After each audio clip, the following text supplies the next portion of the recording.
மாடம்பாக்கத்தில் 200 வருடம் பழமை வாய்ந்த கிராம தேவதையான ஸ்ரீ வெங்கிலியம்மன் கோவிலில் மகா கும்பாபிஷேகம் ஆயிரக்கணக்கான பொதுமக்கள் கலந்து கொண்டு சிறப்பாக நடைபெற்றது. சென்னை தாம்பரம் அடுத்த மாடம்பாக்கம், நூத்தஞ்சேரி, புதுவாஞ்சேரி ஆகிய 3 கிராமங்களுக்கும் சொந்தமான 200 வருடம் பழமை வாய்ந்த கிராம தேவதை அருள்மிகு ஸ்ரீ வெங்கிலியம்மன் கோவிலில் கடந்த வெள்ளிக்கிழமையன்று ஸ்ரீ விநாயகர் சிறப்பு பூஜையுடன் கும்பாபிஷேக விழா துவங்கியது. இன்று 4ஆம் கால பூஜைகளுடன் துவங்கி அம்மன் அபிஷேகம் நடைபெற்றது. இதனைத் தொடர்ந்து அம்மனுக்கு சிறப்பு அபிஷேக அலங்காரமும் செய்யப்பட்டு யாகசாலையில் கோபுரத்திலிருந்து எடுத்து செல்லப்பட்ட புனித நீரை கோபுரத்தின் உச்சியில் அமைந்துள்ள கலசத்திற்கு ஊற்றி கும்பாபிஷேகம் நடைபெற்றது. கூடியிருந்த பக்தர்கள் ஓம் சக்தி என கோஷத்தை எழுப்பி வழிபட்டனர். அதன் பிறகு கலசத்தில் ஊற்றப்பட்ட புனித நீரானது பொதுமக்களிடம் மீது தெளிக்கப்பட்டது. ஆயிரக்கணக்கான பக்தர்கள் கலந்து கொண்டு கும்பாபிஷேகம் சிறப்பு வழிபாடுகளில் கலந்து கொண்டு பின்னர் ஆயிரக்கணக்கான பக்த கோடி மக்களுக்கு அன்னதானம் வழங்கி சிறப்பான முறையில் பலத்த போலீஸ் பாதுகாப்புடன் மகா கும்பாபிஷேகம் சிறப்பாக நடைபெற்றது.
அப்படியே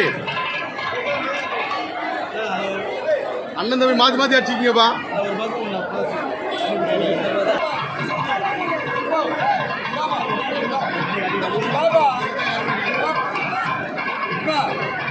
Hey!